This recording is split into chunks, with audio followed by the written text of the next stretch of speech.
Hey everybody, it's Wendy Perry, and yes, I am going to talk to you for a few minutes about parental alienation. I want to chat with you for a minute about something that is really one of the hardest parts of parental alienation, and that is when you get a glimmer of hope. Maybe you get an opportunity to see your alienated child or spend a few minutes with your alienated child, and everything goes really well. Everybody gets along great, there are no issues, everyone is very pleasant, and you get a glimmer of hope and you think, okay, we're going to keep this going, right? After this, we're going to start to communicate normally, and so you send a text message and or you make a phone call, and you discover that the alienation has been reinforced and gotten worse. And this is very, very, very common in parental alienation. And I'd like to take this point in time to remind you that an alienated child can be any age. When we say an alienated child, they can be in their 20s, 30s, 40s. I am my mom's child and I'm 53, right? And as long as a child is under the control and manipulation of an alienator, they will remain alienated. So just a reminder that when I say alienated child, I do mean a child of any age, and that can include an adult. But as I was saying, let's say you have an opportunity to see your alienated child. Everything goes well.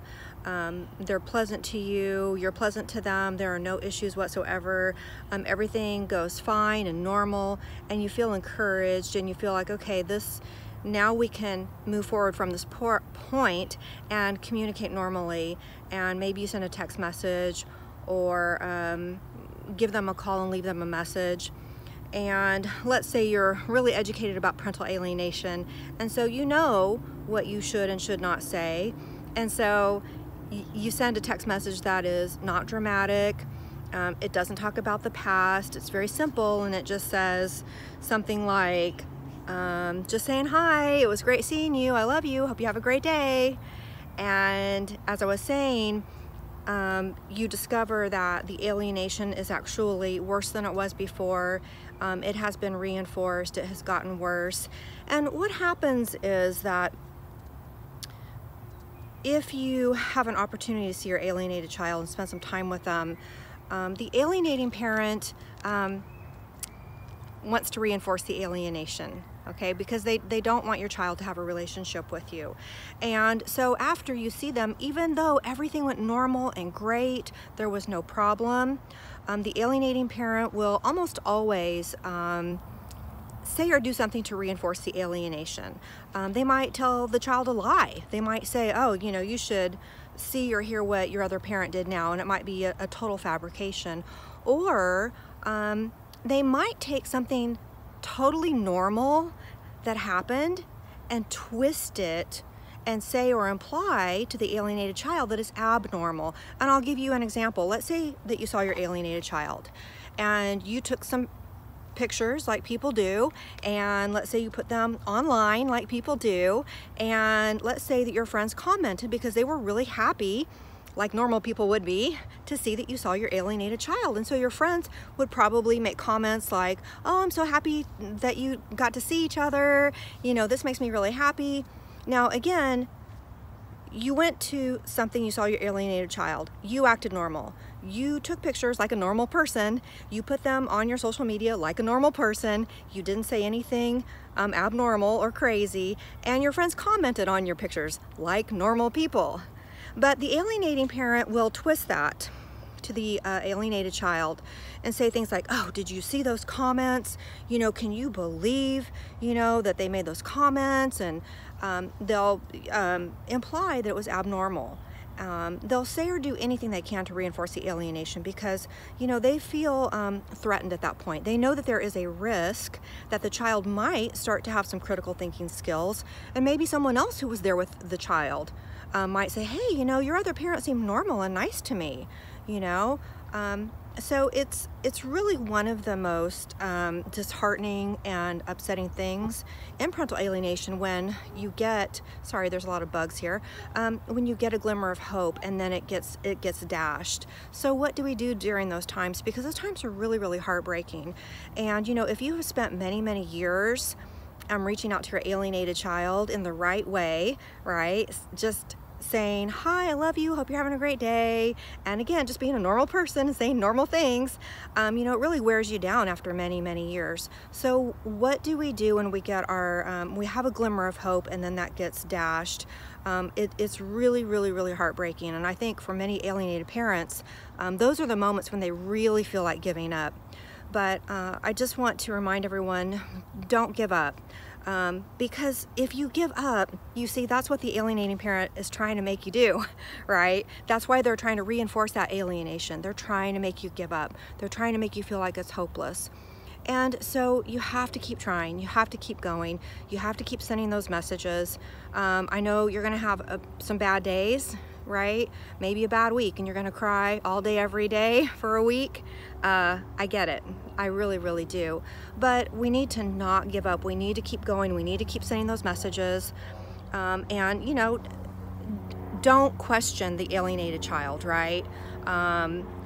Like, you know, how dare you do this? Or, you know, I thought everything was great. You know, why are you treating me this way again?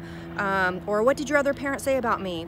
It's so tempting, but we can't do that. But I do think it's okay to say, you know, just want to remind you, if you want to talk to me about anything, you know, my door is open and I'm you know, able and willing and happy to talk to you about anything that you want to talk about.